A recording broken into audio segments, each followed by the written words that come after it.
Okay. There's no motives behind this one. I just decided that it was time for a couple of ghost stories, I guess. Sounds This good. one, I actually was not aware of this one. This one was actually, we got a whole list of suggestions from my brother for these, and this was one of them. And I hadn't even thought of this one, but it's a really good one. So this is gonna be one of the ones we roll with. Um, and of course, obviously, there's not really, as you said, the word that you used was twist. Yeah, they're not only are they two ghost stories, but they also happen to be two very popular ghost movies that have that are pretty much most well known for their twists. And with both movies, those twists just kind of are pretty close to the same thing. Not quite. There's a lot more complexity when you go into the actual stories and the context, but on the surface, for the most part, they're more or less the same twists, kind of. So, but regardless, they fit very well together and make for a very good double feature. And I guess we'll go ahead and start with The Sixth Sense, the I imagine much more popular one. Because this movie was fucking huge when it came out. It Yeah, was I bumped it shit.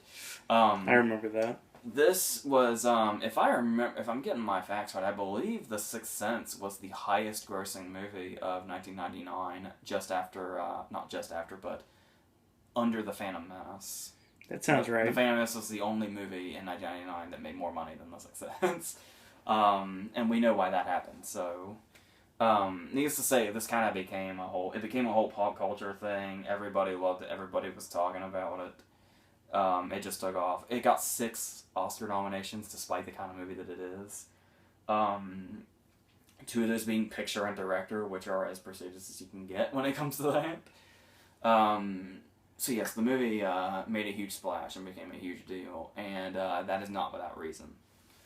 Um, Starting with we have first off the opening immediately really sets you up for something incredibly unsettling with the appearance of we have this happy marriage between Bruce Willis and Olivia Williams, and everything seems to be going fine.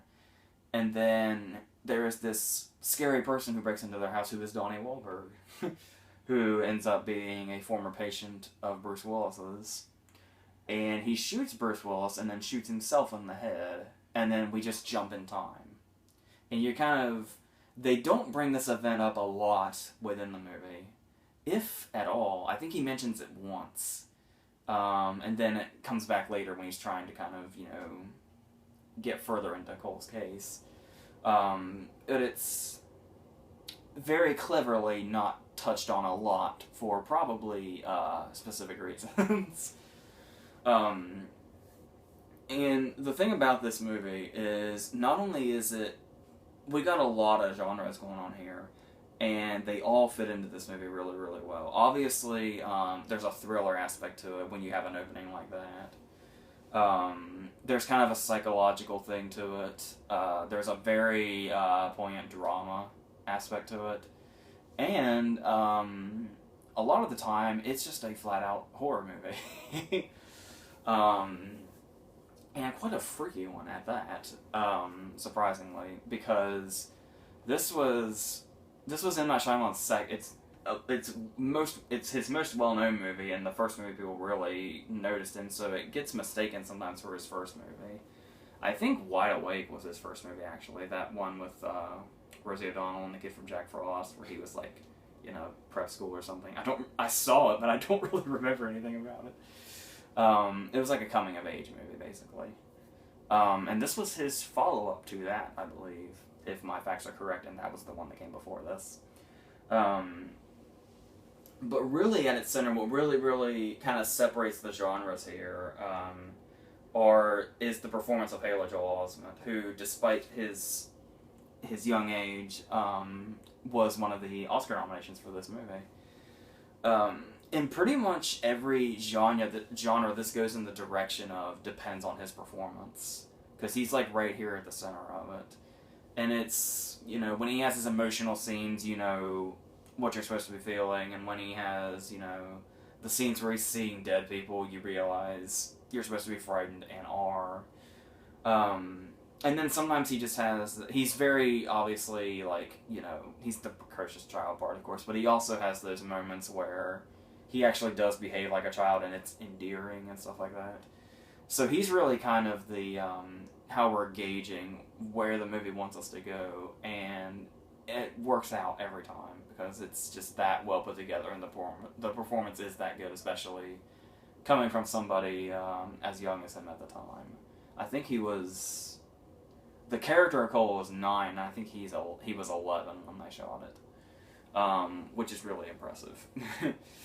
Now, and the other Oscar-nominated performance is Toni Collette as his mom, who takes the concerned mother part, but adds so much depth to it. This is probably one of the most in-depth characterizations we've had of the troubled mother stereotype character. Because she just really turns it into this thing. A lot of people say she has a lot of really great scenes in the movie, but a lot of people like to say that it was their final scene in the car that, like, had that scene been her only scene, she still would have gotten the nomination. And she's just really fantastic here. And the thing between them, when they have scenes together, really, really adds the emotional punch to this movie. And that's the thing about this movie, is the emotional scenes hit so hard and are so impactful that when you start to talk about them and kind of try to analyze them, you tend to forget you're talking about a horror movie. Because I almost kind of struggle to call it a horror movie, because all of these genres are so evenly balanced out. And they all tie into each other in just the right way. So, talking about, you have one thing that's really done well here is the direction. Yes, try not to forget that M. Night Shyamalan actually did masterfully direct a movie once. Unbreakable's kind of getting a following lately, much more than it used to have. I saw that, yeah. A lot more people are talking about it now. So I think I actually heard somebody compliment The Happening recently.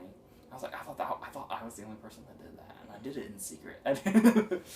But anyway, yeah, from the angles that he gets and the way he, uses color and sound in certain ways, and there's not just the angles also, but just the decisions for shots, like the scene that's shot through the case in the jewelry store, stuff like that. And just the way everything is just really well put together here, to where this is one of those movies where you could potentially criticize it and say it's a movie that's built on its twist. Like, the whole movie is just kind of killing time until you can get to the big reveal, which is not the case at all. Though it's kind of easy to see where somebody could jump to that conclusion, but there's so much going on in this movie. Starting with, I really love the way he uses red, which is, I believe exactly what was going on here was it's supposed to kind of represent when the dead and the living are kind of at a crossover, and we see a dead person is near, whether we see them or whether just Cole sees them or not. There's stuff like Cole's sweater, for instance, is red. That just kind of sets him up for it all the time. There is his little tent that he's built in his room, I believe, is also red. Then there's stuff like the balloon at the birthday party, and the doorknob to the door to the cellar. There's stuff like when Olivia Williams is wearing red dresses, or has a red blanket over her or something. Red doors in the background. Just any time red is in the shot somewhere, it means that there is a ghost lurking. And it's to my understanding that Shyamalan actually was so keen on this little setup that any time there was a scene that had red in it that wasn't a ghost scene, he'd have it either taken out before they shot it, or digitally taken out, to where there was no red except when a ghost was near or was about to happen. I thought that was a really cool way to do it. There's also some, not just that, but there's also details in there that aren't as subtle. Like, I always loved the, just the moments like when there is, the Stuttering Stanley scene where he's outing the teacher and bringing up his past, and he's humiliating him in front of the class. And as the scene progresses to kind of build tension in this way you're not really paying attention to, there's that kid that's writing on the chalkboard. And as this scene goes on, the kid is distracted, and he's not even paying attention to what he's writing anymore. He's just drawing a straight line down the chalkboard as the scene goes. I think stuff like that is really... It's really cool the way he puts that stuff in there. Now there's... And I also... Just stuff that doesn't really need to be in there, but it's just funny little details, like, when they're at the school play, and every single parent in the crowd has a video camera that they raise. Like, it's like they're in some weird, like, cult where they all raise them at the same time. There's that stuff, and then there's finally the moments where it actually is a horror movie. And this movie can get really, really freaky. It's really, really effective as an actual horror movie. But one scene, and there scenes to where they're played out, where Shyamalan seems like the kind of guy where when he's on, he can take things that would seem totally ridiculous and actually find the real fear in them. Like there is the locked in the dungeon scene when he's at the birthday party and he goes up the spiral staircase. The spiral staircase is a really cool set piece too. And there's that door open and all he can see is blackness. And it's this voice that's talking to him that we can't see the origin of. We just hear the voice, and it's getting more and more... It's like apologetic at first, and then it starts to get more and more aggressive, and then starts to seem like it's going to have violent tendencies.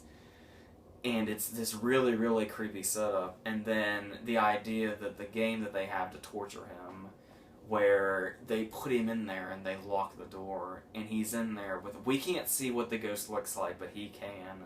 And the only way this is conveyed to us as the audience is hearing his reaction to being in a locked, tiny cell with it.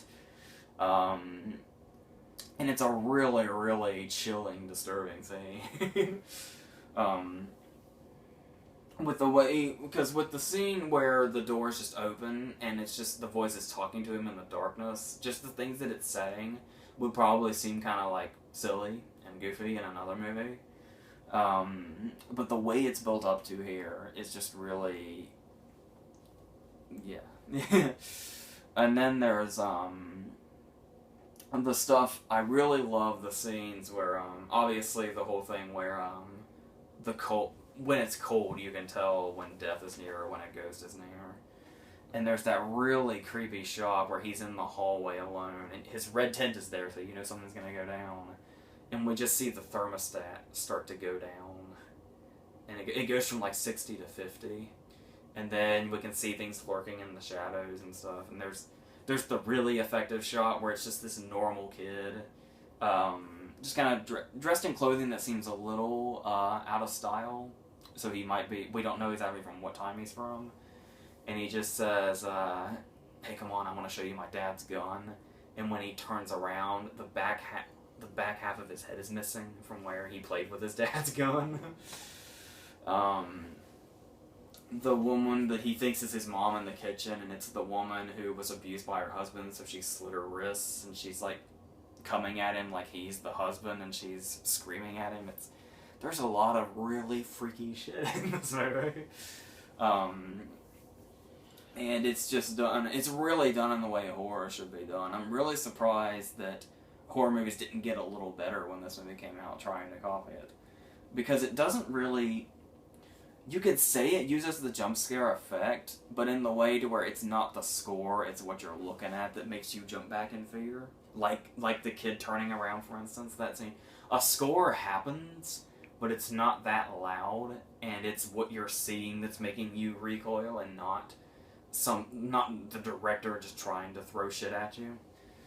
And that's really well. This is like one this is like one of the most compacted area of constant M. Night Shyamalan compliments you will see in one place. It's true.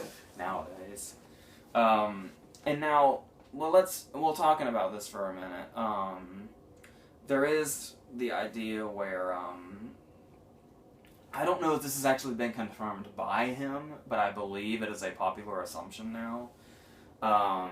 There is an episode of Are You Afraid of the Dark called The Dream Girl that has the same twist as this pretty much, where it's the guy and only one person throughout the entire episode sees him, and it's not until you know the twist and you go back and look, but nobody acknowledged him or nobody seemed to really take note of the fact that he was there, because the whole time he wasn't. It was only the one person this whole time that could see him. Shyamalan took inspiration from that twist and made this movie.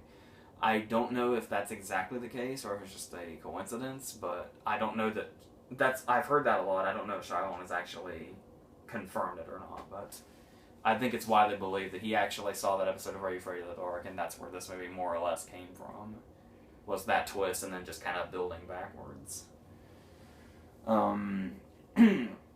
And then there was that moment where I heard the producers were actually really against this scene because it kind of seemed a little much, but the whole brilliance of this movie, there's a whole lot of brilliant things in this movie, but one of the things big time is how this twist was concealed. Because it's one of those movies where when you know what the twist is, it is so blatantly obvious. But you never really know the first time you watch it. And the scene the producer didn't like was when he's doing his confession, the really famous scene where he's got the blanket up here and he tells Bruce Willis that he sees dead people just walking around. And as soon as he says that, the camera cuts to Bruce Willis. And the producer thought that was a dead giveaway, but they showed it to a test screening and nobody picked up on it.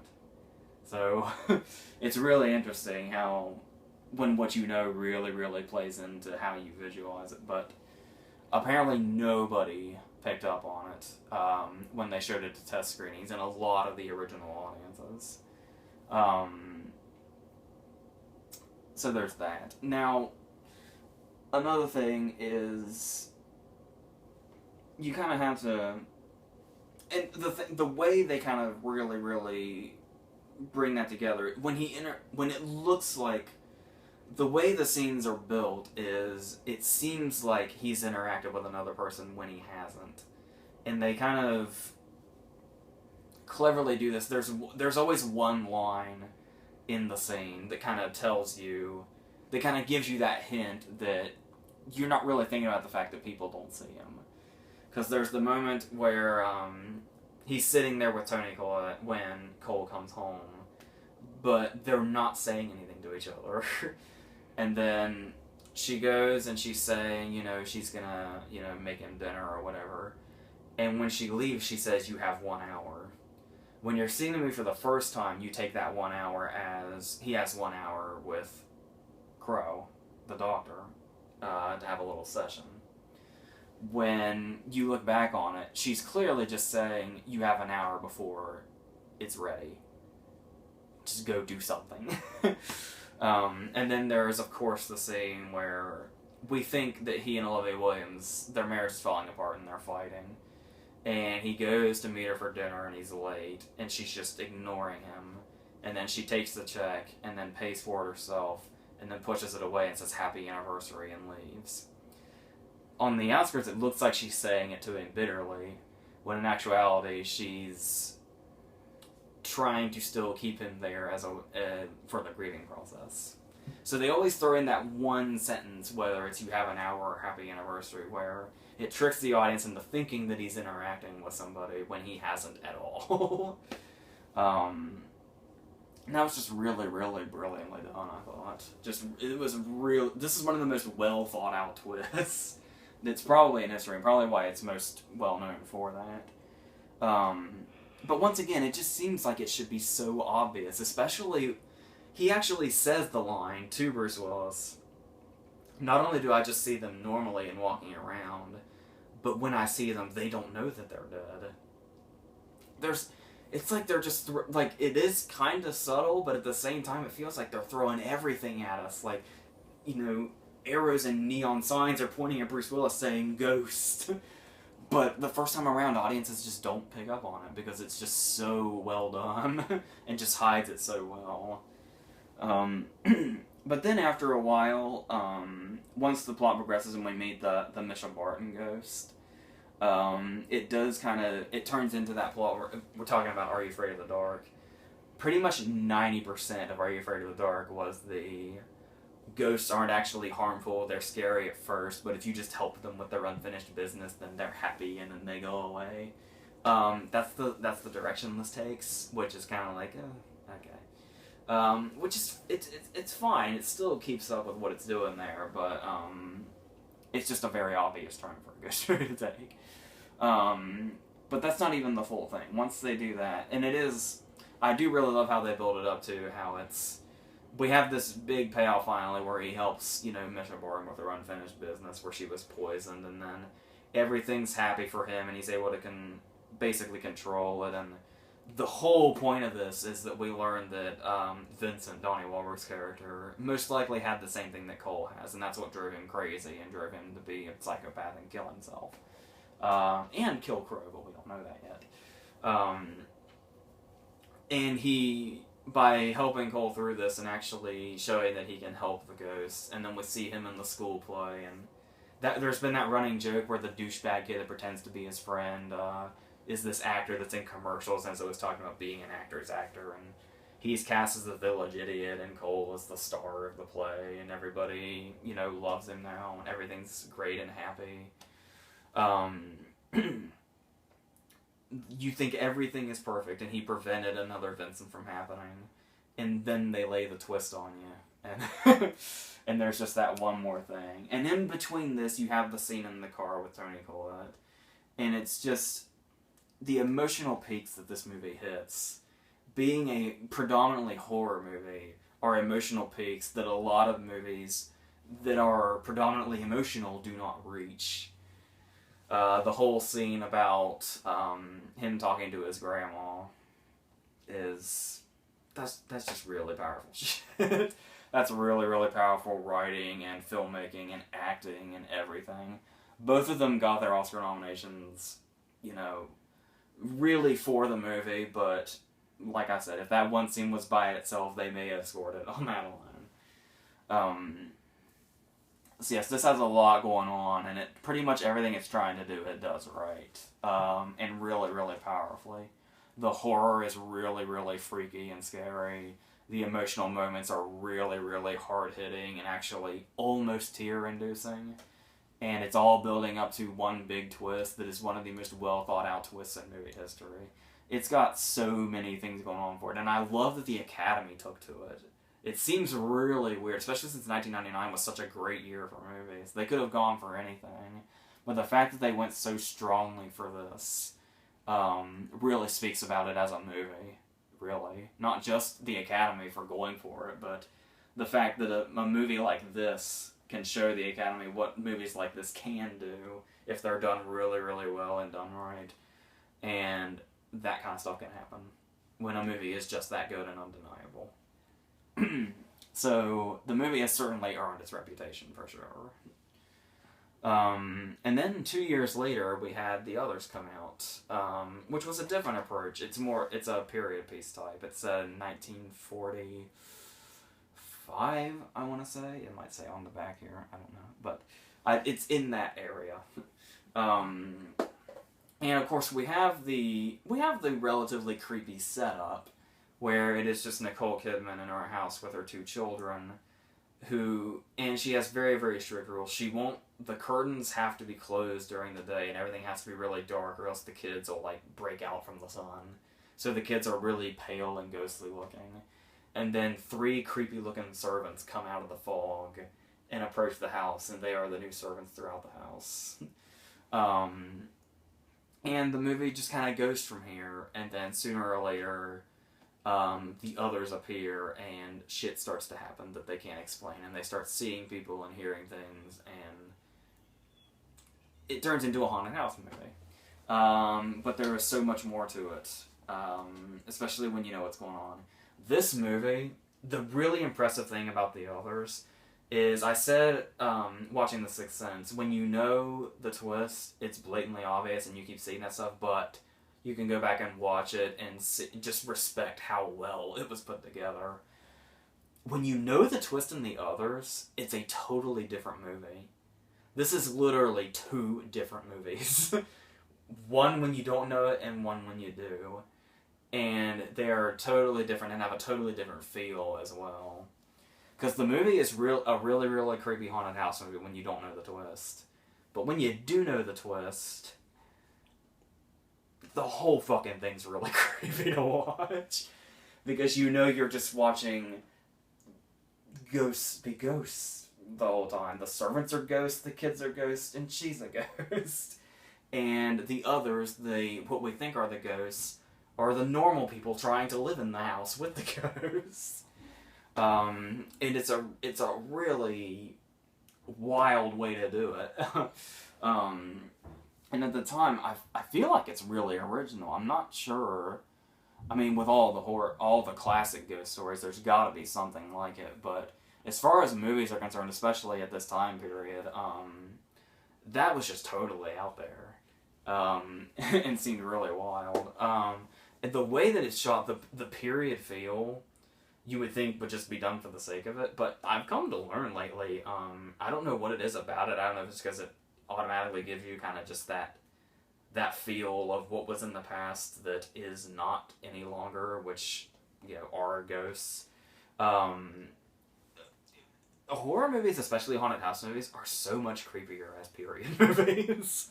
Woman in Black. There's just a lot of things that go into, like, there are a lot of things in the period setting in a normal movie that is not a horror movie that just kind of come off as creepy. Like when you go into Cracker Barrel and they have the pictures up, those are creepy. They're not supposed to be, they're not meant to be, but they are. And everybody knows it. They won't say it, they may not, but everybody knows that kind of shit is creepy. See, in the rocking chair just rocking after someone just got out of it and you don't see that person there, that's another thing that's creepy. And there are a lot of scenes in this that really, really, like I said, it plays up like a really, really classic haunted house movie. There's one scene that's really effective that kind of evokes, I feel like I praise The Conjuring constantly. I feel like The Conjuring got a lot of its scares from this movie. I really feel like James Wan got a lot of inspiration from this, I imagine, when he made his movies. There's one particular moment where, this is back when we don't know the twist, remember? Mm-hmm. This is when the girl is the girl, and what we don't see is the ghost, is the scary thing. Like I said, two totally different movies when you know and when you don't know. But even when you do know, this scene is still kind of freaky when she's just she's talking about Victor, the kid that she's seeing. And nobody else sees, and we don't even see him either. The ghosts are not actually seen. They're just talked about, and they are acknowledged. And we never actually see them until it's revealed that they are the humans. But there's one scene in particular where they're in the night, as they always are, and the curtain has opened itself, and she looks and she says, "Get out from behind that curtain and stop doing that." And we just linger for a long time on the curtain and the darkness, and we don't know what's in there and what pulled the curtain back. And then in the background, in the blurry background, while she's in the foreground facing this way, we see his figure come in and open the curtains again and run away. And that's just that scene really crawls up your spine. And there's just a lot of stuff like that. And then we have the creepy shots, like, the stuff under there's a lot of stuff under sheets, of course. Something you were just talking about yesterday with Insidious. Yep. And I do like there's kind of a symbolic notion there where Kidman's got her shotgun, which is, of course, foreshadowing. And she's just kind of looking around and she knows something's in here and everything is covered in sheets. So she's just ripping all the sheets off one at a time and just looking under them. And at one point she rips the sheet off and it's a mirror and she sees herself. And I always thought that was kind of the payoff in the scene at the time is that she sees the door close by itself in the reflection of the mirror. But you could also kind of see it as a symbolic thing of she's looking for what we're supposed to be afraid of, and one of those things, she sees herself. So I always thought, I don't know if that was the entire intention, but that's the way I always took it, and I thought it was kind of a nice little approach to that. And then there's stuff like, another great thing that it does is, there's one jump scare in it, when the kids are hiding in the closet and then the old lady that performs the seance opens it. I think that's the only jump scare in it that I remember. So they don't use that. They use it. This is all atmosphere and just all around creepy shit that they use. There's like all the way down to like the production design and the costume design and just everything about that. The actors playing the servants. Everything about this movie has a really, really eerie, creepy tone to it through the whole thing. The fog is a really great use of that, too. The fog is really fucking creepy, especially when people just come out of it. The time where she finds Christopher Eccleston, who is her husband, who's supposed to be away at war, she just finds, just wandering around aimlessly in the fog. Stuff like that. The great scene towards the end when the kids go exploring in the night and they go into the fog and past the cemetery and stuff like that. That just seems like something right out of like an old storybook of horror stories that you would read as a kid or something. Like scary stories that, like around a campfire and shit. Scary stories you tell in the dark, those books you got back in the day. Yeah. The Alan Schwartz, I think, was that guy's name. Mm-hmm. Yeah, something like out of that is what that scene always reminded me of. And then there's the whole scene with Annie's dress. That white dress that everybody knows from the advertisements and trailers and shit. That's what I remembered. Yes. Yeah, you were telling me you haven't seen the movie, but you remember that image. The I am your daughter scene. Yes. So there's that. There's a lot of creepy picture thing. There's one really, really great scene it gets me every fucking time, too.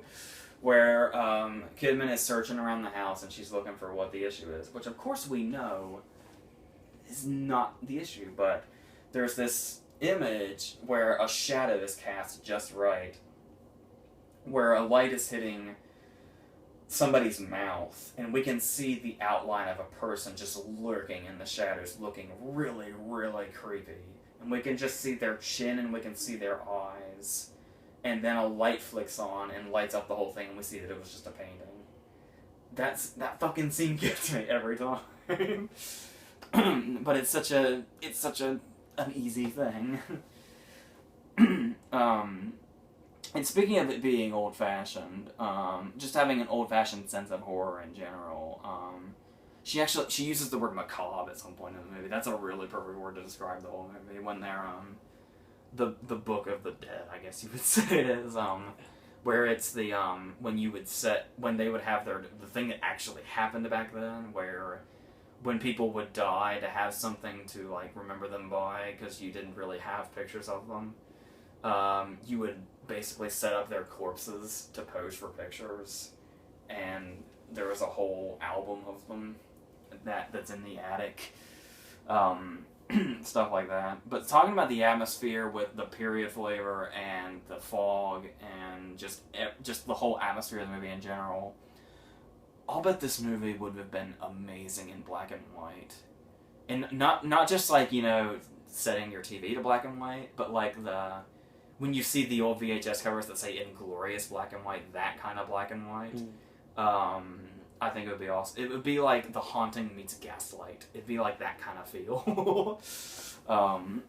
Which would, but still, as is, it still works really, really well and really, really casts that over. That whole creepy feeling. And yeah, there's always the foreshadowing, like, obviously, Kidman is always holding the shotgun, and that's her weapon of choice when she's going around the house, which, of course, we learn is the shotgun that she killed herself with after she's mothered her kids. And there's the foreshadowing thing where the kids were smothered with a pillow. That's how she killed but when you don't know this, when you're watching the movie get to that point, there are two different scenes where each kid has this thing where, when it's the same thing, when the boy is scared, he's in the closet and he's, like, hyperventilating. And then it's earlier when, the girl is being rebellious and she's sitting at the dinner table and she's just breathing heavily because she knows Kidman doesn't like it. And whenever they do that heavy breathing thing, somebody is there to tell them, stop breathing. Stop. And that's, yes, it's extreme, obvious foreshadowing, but only when you know that. So yes, it's actually, what's great about it, it really, really pulls off well regarding its twist is, it's one of those movies where it's not just, it doesn't dampen anything when you know the twist, when you're watching it knowing the twist. Because like I said, if anything, knowing the twist makes it creepier. Because you're watching the ghosts in their natural habitat, not knowing, and knowing they're the ones that are haunting the house when there's real people living in there. The twist basically shows us that it's basically a serious version of Beetlejuice.